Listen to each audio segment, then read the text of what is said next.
Kung gusto mo ng mas malapad na balikat at mas magandang V-taper pisik, subukan mo itong shoulder workout na ginagawa ko. Start tayo sa seated dumbbell press.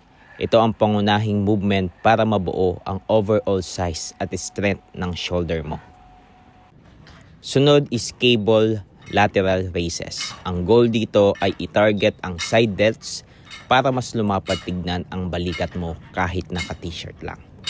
After that is dumbbell side lateral raises naman.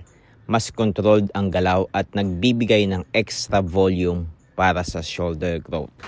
Pang-apat is seated cable face pulls. Madalas nakakalimutan ito ng iba pero importante ito para sa rear delts at shoulder health. Nakakatulong din ito sa posture. Kapag consistent ka sa routine na ito, makakatulong ito para magkaroon ka ng mas rounded shoulders, mas malakas na upper body at mas aesthetic na pisik. Hindi mo kailangan ng sobrang komplikadong workout. Ang kailangan mo lang ay consistency at effort sa bawat set. Kung gusto mo pa ng gym tips at workout routines na effective, follow mo lang ako, your daily gym bro.